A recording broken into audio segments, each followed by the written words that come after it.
There are ancient words written on brittle parchment, locked away in caves overlooking the Dead Sea. Words that have survived empires, wars, and centuries of silence. The Dead Sea Scrolls, fragments of prophecy, wisdom, and warnings whispered from a forgotten world. But among those fragments, there are certain texts, enigmatic, incomplete, and yet hauntingly precise, that speak of events not from the past, but from our future. Prophecies that have never been fulfilled. You see, when the scrolls were discovered in 1947, scholars called them one of the greatest archaeological finds in history.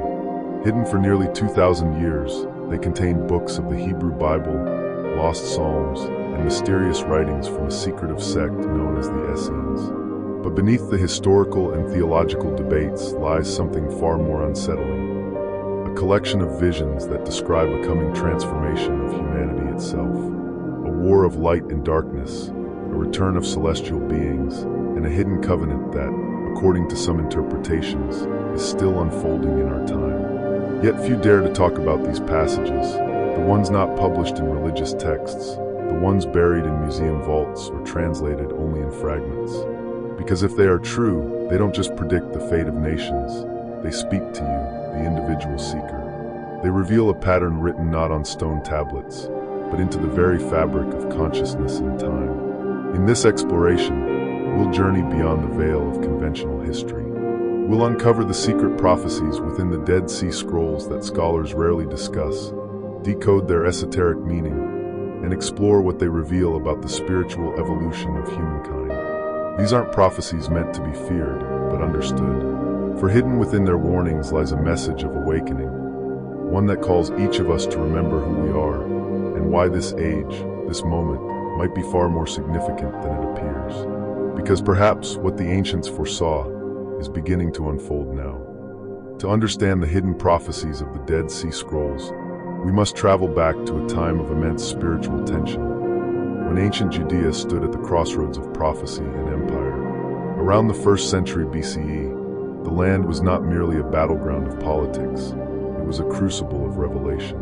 The people believed they were living in the end of an age. The air was charged with expectation of a coming Messiah, of cosmic justice, of divine renewal. Amid this turbulence, a secretive community withdrew from the corruption of the cities and settled in the desolate cliffs near Qumran, overlooking the Dead Sea. They called themselves the Sons of Light. We know them today as the Essenes. These mystics, scribes, and visionaries devoted their lives to preserving sacred knowledge they believed was too pure for the outer world. They lived by strict codes of purity, meditation, and ritual, awaiting a final confrontation between the forces of light and darkness that would reshape all of creation. The scrolls they left behind are not merely religious texts, they are blueprints of consciousness. Hidden within their poetic language lies a vision that transcends history. The War Scroll, for instance, speaks of a cosmic battle between the Sons of Light and the Sons of Darkness, a war that scholars interpret as symbolic, but mystics see as deeply spiritual. The war within the human soul, between ignorance and awakening. Other scrolls, lesser known and only partially translated, speak of watchers, celestial beings who fell from divine order, and of the teacher of righteousness, a mysterious figure who would appear to restore balance before the great renewal of the world. Some see echoes of this figure in later messianic archetypes. Others believe it refers to a future incarnation of divine wisdom yet to come. But what's more profound is how these texts mirror patterns found in other ancient traditions, from Zoroastrian dualism to Egyptian resurrection myths. They all point toward a single hidden doctrine, that humanity is not simply moving through time, but through cycles of consciousness. Each era carries its own test, its own awakening, and the scrolls were meant to serve as both warning and map. So why was this knowledge buried? Perhaps it was never meant for the masses. Perhaps it was preserved for an age when humanity would once again seek truth beyond dogma, for an age like ours. Modern scholars often focus on the historical fragments, dismissing the mystical elements as symbolic excess. But those who read the scrolls with awakened eyes sensed something more, a coded transmission meant for initiates of a future generation. The Essenes may have known that their message would only be understood by those ready to see the hidden architecture of time. And now, as the world faces yet another turning point, a a clash between light and shadow, not in battlefields, but within minds and societies. Their words feel eerily familiar, as if the scrolls were not relics of the past, but echoes from the future, calling us to remember the promise that has yet to be fulfilled. What if the prophecies within the Dead Sea Scrolls were never meant to describe a single apocalyptic event, but rather the unfolding of human consciousness itself? Hidden among the fragments, there is a pattern that reveals something extraordinary. The prophecies are cyclical, not linear. They describe recurring epochs, ages where light and darkness rise and fall, where humanity forgets, then remembers. The Essenes understood history as a spiral, not a straight line. Each revolution brings humanity closer to awakening, or deeper into its own shadow. One of the most enigmatic texts, the Apocalypse of Weeks, divides human history into symbolic weeks, each representing a stage in the evolution of spiritual awareness. In the earliest weeks, mankind lives in harmony with divine order. But as the ages progress, corruption seeps in, truth is forgotten, wisdom is hidden, and humanity becomes enslaved by illusion. Then in the final week, a purification begins. The world enters a time of trial, where darkness seems to prevail, but it is only the final contraction before rebirth. Sound familiar? Many spiritual traditions speak of such a cycle. The Hindu Yugas, the Mayan long count, the Platonic great year. Each describes the same archetypal rhythm, a descent into ignorance followed by a great awakening. The Essenes too foresaw this. But what makes their prophecy distinct is that they believed this transformation would not merely change societies, it would change the structure of the human soul. In one fragment, they write of a new covenant written not on stone, but on the heart. This covenant, they said, would emerge when the old systems of power begin to crumble. It would be an age when humanity no longer seeks salvation through external authority, but through inner revelation. They called it the renewal of the spirit of truth. And isn't that what we're witnessing now? The fall of blind institutions, the questioning of inherited beliefs, the hunger for deeper meaning amid chaos. It's as though the ancient words are whispering through time. The final week has begun. The age of inner awakening is upon us. But here lies the mystery most overlooked. The war of the sons of light and darkness is not prophecy of destruction. It's a metaphor for consciousness itself. The Essenes wrote that this war shall take place in the hearts of men, and only those who awaken to their divine nature shall prevail. It's the same message echoed by mystics across ages. The apocalypse is an unveiling, not an end. The Greek word apocalypsis literally means to reveal. And perhaps what is being revealed is us, our hidden potential, our forgotten divinity. The Essenes foresaw a time when the veil between the seen and unseen would thin, when humanity would rediscover its ability to commune directly with the divine without intermediaries. And this is where the scrolls become less historical and more prophetic, because their vision wasn't of temples falling or nations burning. It was of consciousness evolving.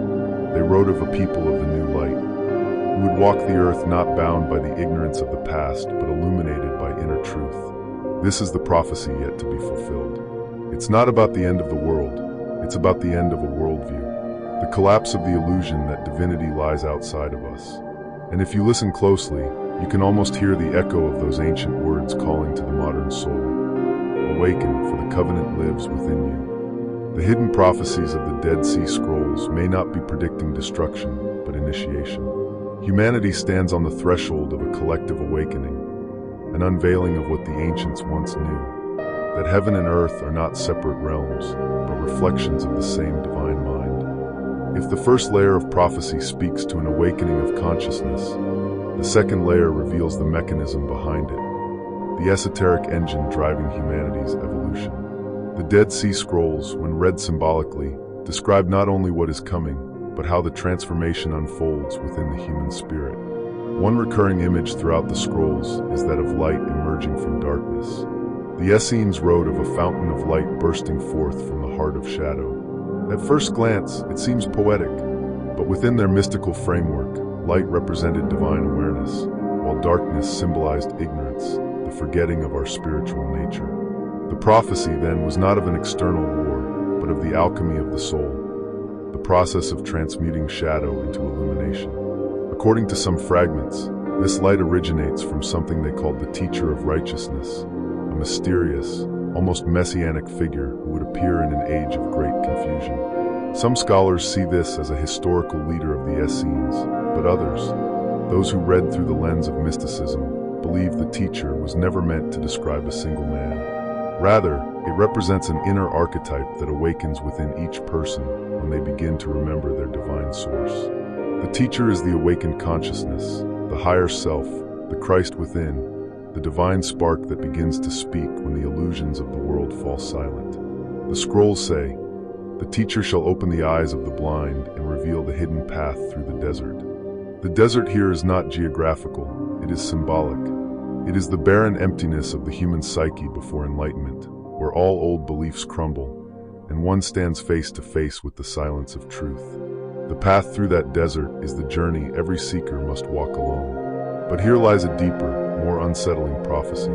Some of the untranslated or fragmentary passages, rarely discussed even among scholars, hint at what they call the age of inversion, a time when falsehood will wear the mask of truth, when the light of wisdom will be mocked, and when human values will be turned upside down. The Essenes wrote that this would mark the final stage before the renewal, a time when the world's systems would appear strong but be hollow within. The wise would not fight this corruption with swords, but with sight, for the prophecy warns that those who cannot see the pattern will be consumed by it.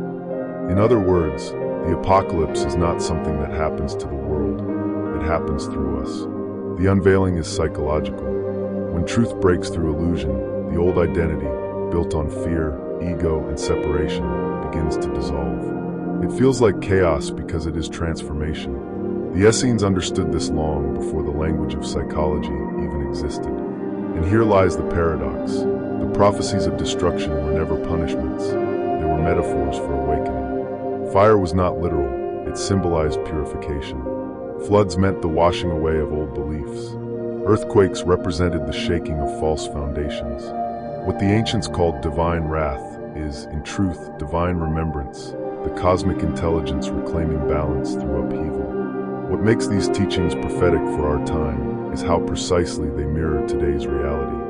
A world obsessed with appearances, truth twisted into spectacle, spirituality commodified, and yet, amid the confusion, a quiet revolution of consciousness is taking place. People awakening to the inner teacher, questioning the systems, seeking direct experience of the sacred. Perhaps this is what the Essenes meant when they wrote, "When the light of truth pierces the shadow of the great lie, the new covenant shall be sealed." It is not sealed by kings or priests, but by you, by anyone who chooses to see beyond the illusion. And maybe, just maybe, that is why these scrolls were hidden for 2,000 years. Not to protect them from us, but to protect us until we were ready to understand them.